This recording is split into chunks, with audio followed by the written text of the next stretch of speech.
Everybody, welcome to another edition of Practical Pet Business.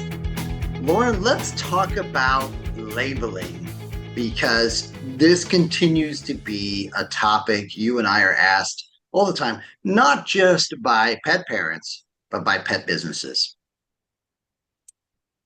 Yeah, the labeling is difficult for pet businesses because uh, the higher the standards you have, the more difficult it is to stock your store. So you reach a point where you have to decide what it is that you're good with, um, and not pass judgment on people who want to sell something that you wouldn't think is okay to sell. There's no truth in labeling. I mean, there just isn't. It doesn't matter if it's the front of the bag, the back of the bag, any of that. It's all meant to be marketing. It's all um obfuscation. It's all manipulative. It's very difficult. And, I've been in stores and overheard um conversations with store staff and customers. And it's interesting to me how many of them will use the marketing verbiage that comes from the individual brands and not actually talk about the label because they either can't or they know that it's a problem to talk about the label.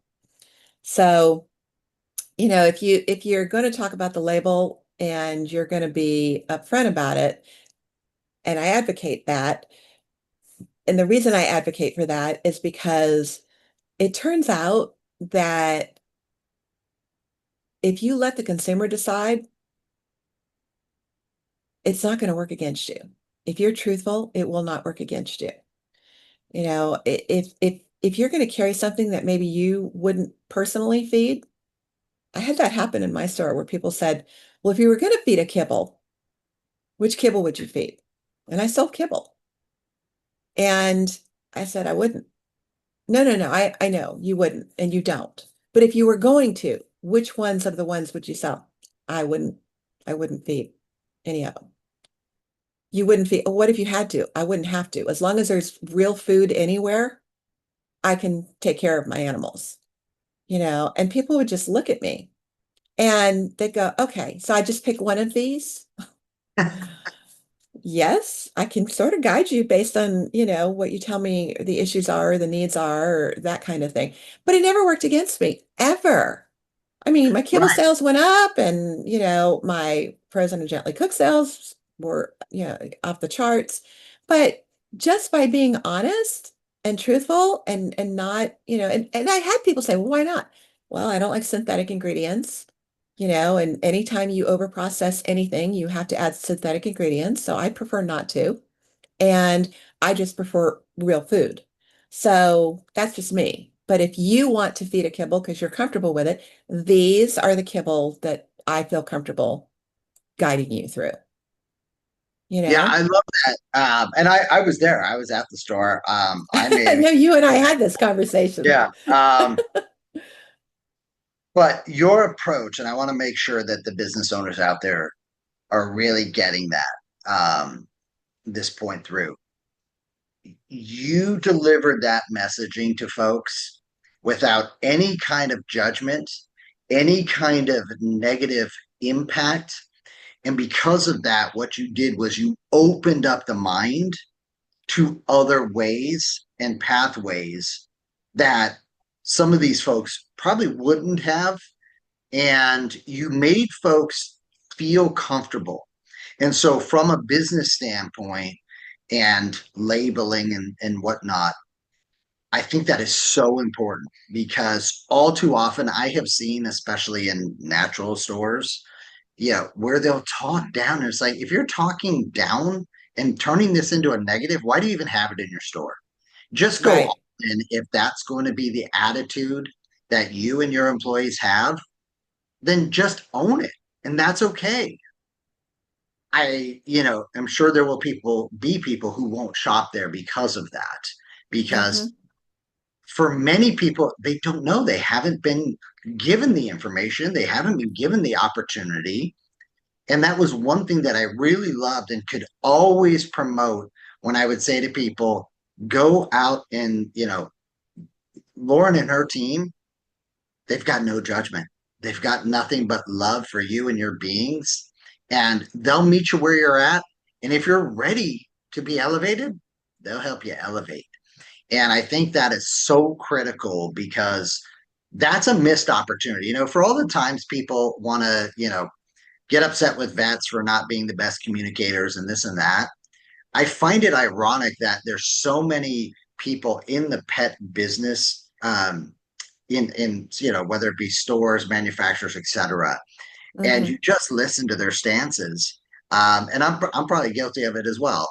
But where we get too locked into our idea and passion and not the reality and the practicality of what's going on for all of these other folks. And that's I try and be hyper aware of how I deliver Right. the educational side of things. I tell people I want to be a bridge. I want to take you from where you are and connect you to that next level so you can do better. But if you need to stay where you're at, I'm perfectly fine with that.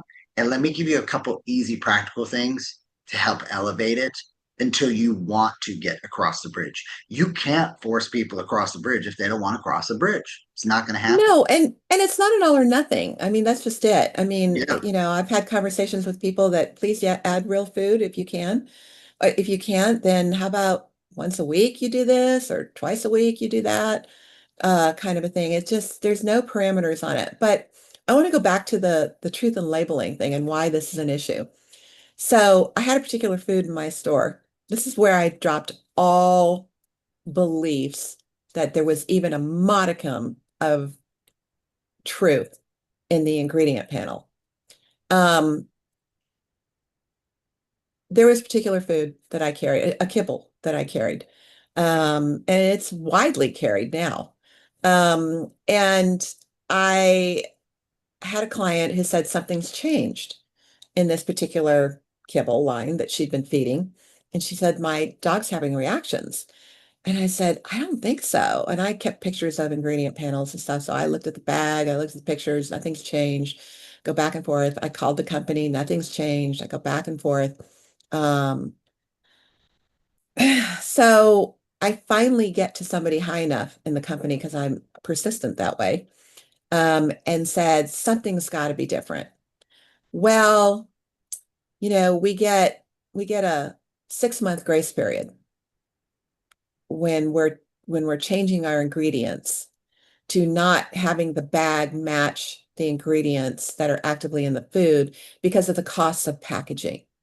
So, the people who oversee that, which I don't want to mention, um, and I air quote the oversee, uh, they they allow, air quotes, a 6 month grace period to be able to work through the bags that you have, and then eventually in your next printing of the bags and packaging, the ingredient panels will match.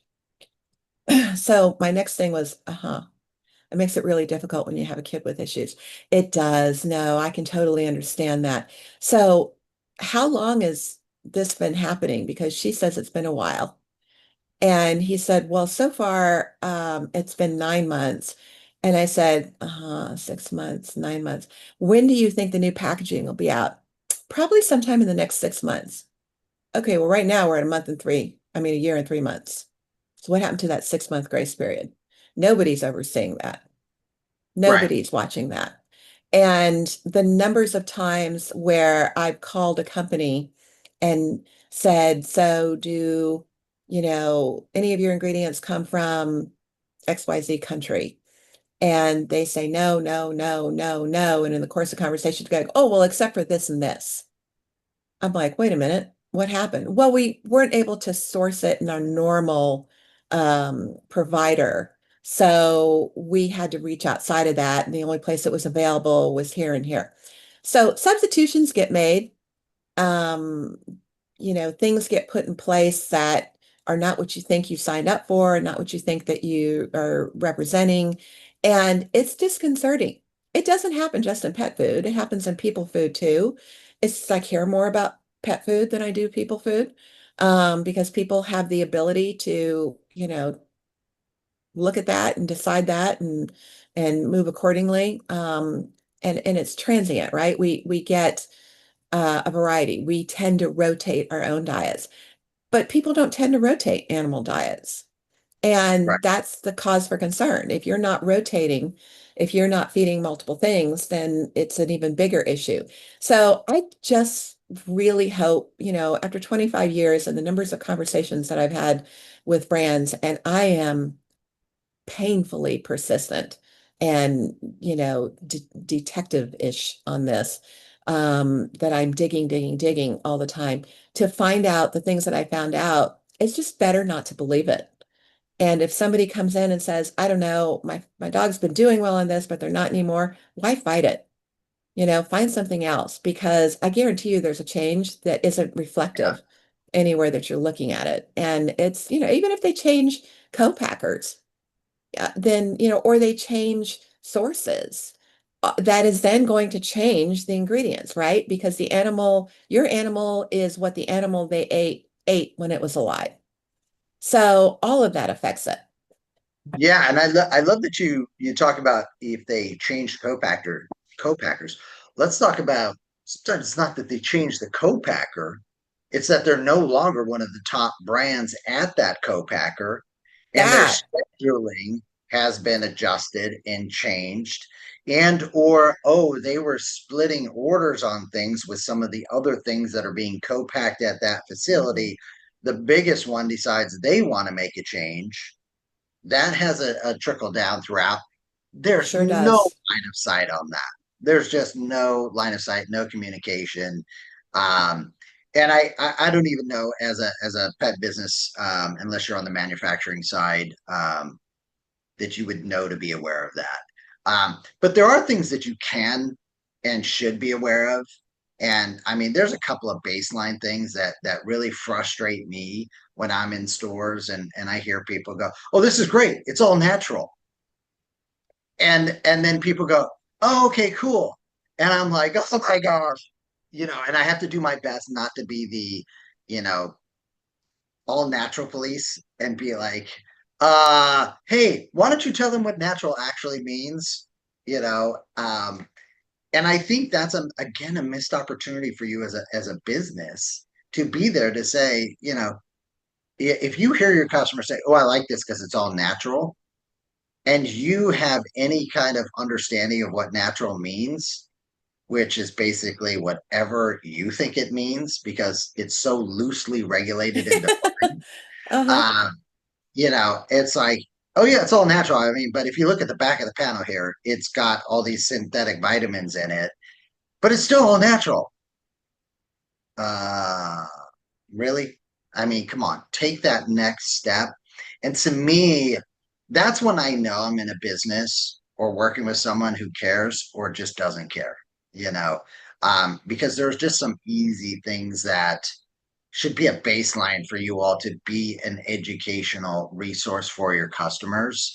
Um, and I just don't know. Is it like ignorance sometimes of the store, or maybe that one particular employee, Hmm. which is so important, why you should, but it's the same thing. It's like premium. What? Again, it can mean anything you want it to mean. Holistic, you Oh, know, that was the one I was going to say. yeah, Premium only is only related to price. Let's be yeah. clear of Well, that. oh no, I see the premium grade A, the No, I premium. know, but it Yeah, always means we're yeah. raising the price on this because we want you Oh, to I think got you you. got the best. Yeah. Yeah. But the holistic makes me crazy. Holistic kibble is like, oh, Yeah. it's like, no, there's no such thing as holistic kibble. There's Yes. so many things that aren't holistic, but it's the same thing with organic. Organic used to mean Oh, don't get me something. started on I know organic. we're not going to do that Oh today, my God, but organic, that is a series of videos as well yeah, because yeah, oh organic my used to mean God. something until they started selling, too many companies started selling the organic labeling, Yeah. and then it didn't. And then, there's the no added this, that, or the other. Okay, well, that just means that you didn't add it. That doesn't mean your source didn't add it to begin with. there's or so the much convolution. environment didn't have it waft over into it. I Right, mean, right, because of the yeah, adjoining plants or, factories. But, yeah, let's face it, for a lot of stores, they're trying to make a buck. right. They're trying to sell what they brought in. So I just think, I see more often than not, stores ask other stores, hey, does this sell for you? What kind of a question is that? What is your philosophy? Yeah. What do you believe in? What are you going to be comfortable selling? What is your knowledge base? And and can you sell this product based on all of those things I just mentioned? If you can, then it doesn't matter what somebody else does with it. It matters what you do with it. And, I know people that have sold things at stores in their area sell, and one store will shine in it and the other is doing mediocre. And it comes down to that. Well, you're not comfortable with that because of any assortment of reasons. So you have to spend some time and thought, to really look at what is there about this brand, this company, its history, how many stores have it in my area, how big am I going to get into it if stores, all these stores within 10 miles of me carry it, then it becomes a price war. So should I look elsewhere? And does it fit my philosophy? Does it fit who I am? Does it fit what I believe in? Can I sell it? Can my staff understand it? You know? You just hit on that, and I wanted to call that out because I think that's becoming, look, folks are becoming better pet parents. And I have been stunned. I have been in two stores in the last couple months here where I have heard people say, "Hey, can you help me understand the back label?" And one of the stores could do it, the other couldn't. By the way, I bought nothing at that store. And the one that could, I was so proud of them for just being able. That's how low the bar is. I was so proud of them because they had a little flip chart that this employee went to, and instead of just spouting off, said, "Well, we've got this flip chart that we've built here at the store," and started to go through it. Now there were plenty of things missing, but just the fact that they had something there for their Something. employees, Yeah. yeah, that's how low the bar is, folks. So if you're going, what can we do after listening to this practical pet business episode? At least have something to help your employees because they're going to be asked that question these days. It is no longer, well, one person in 100 is going to ask us that. It is becoming much more, common for folks to go, "Hey, can you help me pick something here? And what does this on the back label actually mean?" Hey, it says it's with chicken. What does that mean? And I could answer that for all of you, but it should be the low bar of what you at Mhm. least know. And if you don't, your employees don't. And if Well, your that's employees don't, demographically impacted though, right? That's yeah, demographically impacted because, East Coast, West Coast, those coasts tend to be more focused on ingredients and those kinds of things. And then it sure. just sort of depends geographically from there. But, if people came in, no matter what level they wanted to talk about something, we could talk about it and discuss it with them. But But it isn't even that you have to, because what it really comes down to is be comfortable enough and open enough to have the conversation, know enough to talk about it. Whatever you don't know, be able to get back to them. But here's a classic example of how customers are.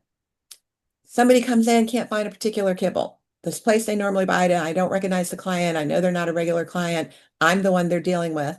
And I go, we don't carry that brand. Well, do you know where I can get it? Yeah, it's going to be difficult right now because it's got a massive recall going on. Oh, do you know anybody that has it? No, there's a massive recall right now on the kibble. Right. That's why you can't find anywhere. Well, can you order it for me? Okay. No, I can't because number one, I don't carry it. I won't carry it. And number two, you can't get it because there's a recall going on. The fact that that customer left the store frustrated with us, thinking she wasn't getting help, and frustrated just in general that she can't find her food. And my staff is looking at me like, what just happened there? And I said, did you notice that the recall had zero impact on Right. her because she just wanted what she wanted and didn't care about the rest of it. So I know you got to pick your battles, been there for all of those levels, but be open and prepared to be able to discuss, train your people, give them tools. Please don't have the brands train your people by themselves, meaning that that can't be the only training they get. You've got to go beyond that for the educated client and so that they can have that conversation or have the opportunity for a get back to, so Yeah. that you can follow up with that client. But it's difficult. There's no truth. Have zero expectation in fact about any of the ingredient panels because it's Yeah. it's it's it's really a crapshoot. Yeah. And it's not just the ingredient panels, but what's the hot topic of that day? And you'll see because again, folks start to come into your store and they're looking, I won't devolve into the grain free versus this versus that, but Hmm. there are different times where all of a sudden that catches fire. And Hmm. you better know that your folks are going to get asked that question. So do yourself, do your staff, do your business the favor of having an answer, having an understanding, because that's what the customer expects. And if you're not You able gave to, a perfect example. You gave a perfect yeah, example because there's nothing in grain that will help the heart. Nothing. yeah, Nothing. Yet that trend and that buzzword, I can't tell you how many tens of thousands of times I made that statement and people bought grain in. It's like, oh my gosh, that's what they thought, that's what they heard. And so to be on the safe side, that's the rabbit hole that they decided they were going to camp out in. right, And it's so frustrating. There's so much trendy stuff. So you could tell the truth. It's not going to cost you in the long run. right, right. No, it's a lot more to unpack. This is the first of many conversations we're going to have about labeling and I don't even use the term truth in labeling anymore. Remember when that was No, a hot term? Um, but I appreciate that. Hopefully, we gave you a few nuggets that you all can, really grasp onto and take a look at yourself, take a look at your business. Are you hitting where your expectations are? And are your expectations aligned with where your customers' expectations are? I know as a business, we always wanted to do at least one step better, not just than our customers, than our competition, but than our expectations were.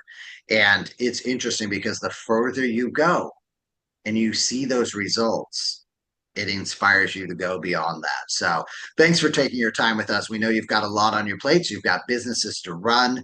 Good luck. Have a great week. Lots of success your way. Thanks for joining us here on Practical Pet Business.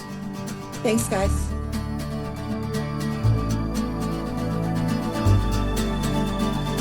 The content of this podcast is for informational purposes only. It is not intended as, nor should it be construed as, professional medical advice, diagnosis, or treatment for your pets. Always seek the advice of a qualified veterinarian with any questions you may have regarding your pet's health or medical condition. Never disregard professional veterinary advice or delay in seeking it because of something you have heard on this podcast. The hosts and the guests of this podcast are not liable for any actions taken based on the information shared during these episodes. Any reliance on the information provided is solely at your own risk. Copyright 2025 Practical Pet Chat, all rights reserved. Unauthorized duplication, distribution, or reproduction of any content from this podcast, including but not limited to audio, scripts, and show notes, is prohibited without prior written consent. The opinions and views expressed by the host and guests are their own and do not necessarily reflect the views of Practical Pet Chat.